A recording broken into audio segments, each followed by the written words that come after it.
Hello, welcome to my video. On Don't Starve's last major updates, they changed Pearl's house materials to not require cactus flower. Now, you no longer have to wait for summer to get the pearl, defeat Crab King and Celestial Champion. So what's a better way to showcase this than speedrunning Celestial Champion?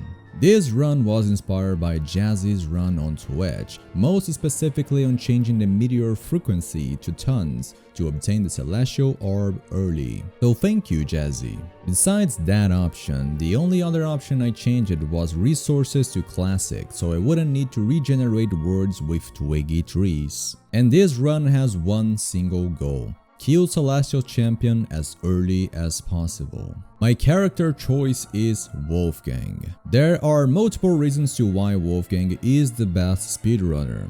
The double damage will be very important for the Ruins and Crab King. Mighty Wolfgang can chomp mine and roll faster. All of that saves time. He can carry all altar pieces without the speed penalty, which is great. And Wolfgang has basically no downside, which is pretty nice. This was probably the first run ever that I got absurdly lucky. If you know me, luck is never on my side, but this run was completely different.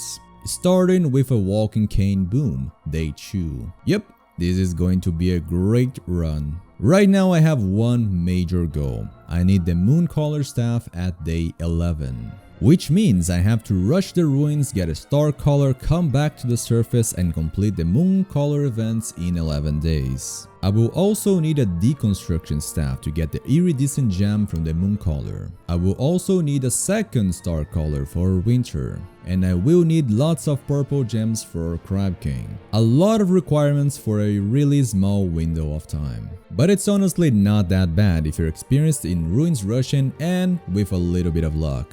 Later at day 2, I found the Moon Altar. Going down in the sinkhole, I found fishing gear from a boon, which is actually really helpful in this run. Day 3, I found the Ice Staff set piece, which is the luckiest thing I could have found. You will see why later in autumn. Connected to one of the sinkholes, I found the Blue Mush Forest. And since I haven't found living trees in the surface, I decided to kill mush gnomes to get the living logs I needed. And the search for the ruins begins. I was being really careless here, advancing through the Shadows Blue Monkeys during the nightmare phase, and upon reaching the pseudoscience station, I realized that I forgot to prototype a rope. Finding booms is not all that good. The ropes I found in one of them caused me to forget to prototype rope, which means I can't make football helmets. Luckily, I brought some blue caps with me so I could withstand the damage until I found helmets in the maze chests. And I killed Ancient Guardian. And you're probably wondering why, since AG is not a necessary boss fight for Celestial Champion. And the answer is RNG. And that I'm playing Wolfgang. To get all the stuff you need, you have to either get lucky with the statues having the correct gems, or getting the gear and gems from AG's chest. As Wolfgang, I can kill AG incredibly fast, so considering that I can get everything I need from it, it is the fastest way. And I got it. A star collar, a magi, yellow and green gems. But we are not done yet, I still need a lot of purple gems. So I went on a quest to kill as many bishops as I could find. And at day 9, getting everything I needed and a few Tulosite helmets, I rushed back to the surface. With a little more exploration, I found the deciduous forest and the pamphlets. Also destroyed all the pig houses I could find because boards are extremely valuable in this run. Day 11, nighttime, it is time to complete the Moon Altar events. Instead of cheesing it with statues or fossils, to save time, I decided to just spam the pamphlet and restore the wall's health when needed. It uses almost the entire pamphlet and I do take a bunch of hits in the process, but it's the cheapest and fastest way that I know of. Now the big goal is to complete Pearl's tasks and to get the Pearl. Whilst collecting tumbleweeds, I found a bottle containing Pearl's location. The new grass boat is ideal for this. And after getting many items for her tasks, I picked up the ice staff from the set piece. And boom, rain. This set piece and the fire staff one has the effect of instantly starting a rain when the staff is collected. and I used this to my advantage to start a rain and give Pearl the umbrella. Having this set piece is not needed for this speedrun. You can force a rain by using a telelocator staff to summon lightnings, which causes rain. I was using that strategy on my first attempt, and it took 6 telelocator staff uses to summon a rain late autumn. And that shows how lucky I was to get this set piece. It saves me time and purple gems to complete this one task. But an autumn heavy rain proved to be a challenge. As I was in Pearl's Island, it started raining heavily and I started freezing. I didn't realize I would need my star color for this. So I wasted quite some time here just stuck near a campfire for heat. But I took the time to complete every task that I could, including fishing for heavy fish. Pearl gave me the heavy fish lure in one of her bundles, which helped a lot to catch only the heavy ones from the shoals spawning by her island. So I waited for the rain to stop and completed every task that I could at the moment. On my way back to land, I queued cookie cutters to get the shells for her house. And with winter approaching, I decided to complete the archives puzzle. And I also started farming. I'll need potatoes to make us struggles for the Moonstorms. I made a dapper vase, and as soon as the snow started to fall, I went to give it to Pearl and to finish her house, getting the Pearl.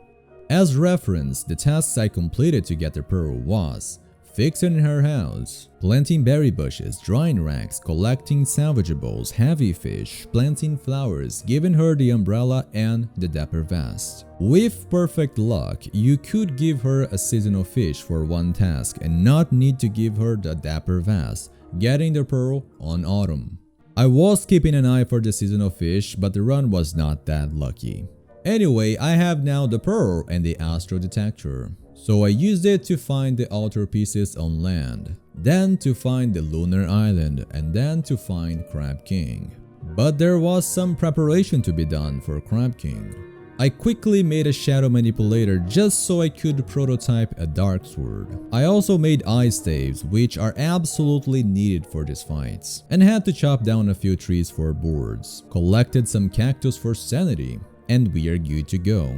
After assembling the altars, I went straight for Crab King. I got lucky to have Crab King on the same side of the map as the lunar island. It saved me time and boards. And I'm gonna be very honest, this fight is scary. I was literally shaking during this fight. Usually to solo Crab King, you need water pains to cancel his healing, but we have no water pains available in this run. So my choice was to either cheese it with bees or going the Giga Chad Wolfgang way, hitting it in the face with double damage and praying for the best. Wolfgang can almost out DPS the healing with dark swords, and the rest stay the same.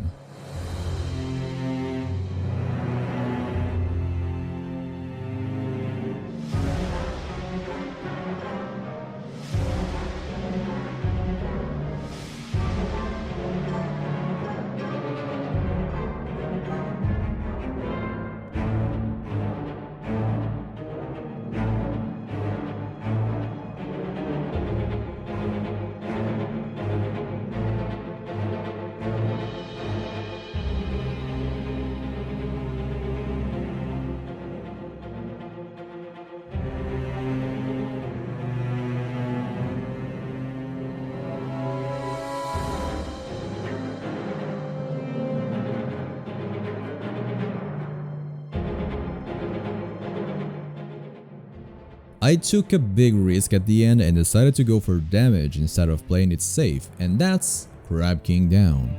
And this is the part of the run that I started to mess up. On my way back to Lunar Island, I crashed my boats. I should also have left my dark swords on land instead of the boats to deconstruct them for more dark swords. But that was not that big of a mistake. What was a big mistake was forgetting to collect glass for struggles, which I realized only after I was back in land. So I had to take a trip back to Lunar Island just to collect a few pieces of glass. And then I completed the Moonstorms 3 times and collected all the resources needed for the Celestial Champion fights. Before sailing to the lunar island, I quickly went to the caves to get some blue mushrooms. Not that I need a lot of healing for the fights, but the shrooms are great to reduce my sanity, and fighting Celestial Champion while sane is the worst because Gestalt will constantly attack you and put you to sleep.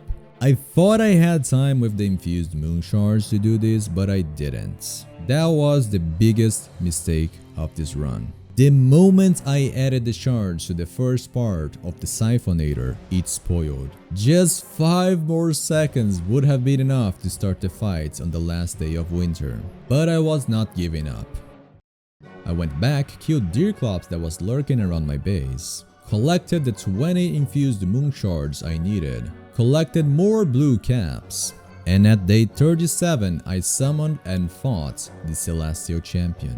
I was in panic mode for this last part, so I forgot to bring materials for a new handbag. But luckily I brought the deconstruction staff with me, which I used on my old one to craft a new one. And not much to talk about this fight. I was using the deconstruction staff on random stuff just to lower my sanity a little bit. I also didn't have any materials for armor, so my entire armor for this fight was a 44% Tuliside helmet, which was just enough to finish it.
And at day 38, the Celestial Champion speedrun was completed.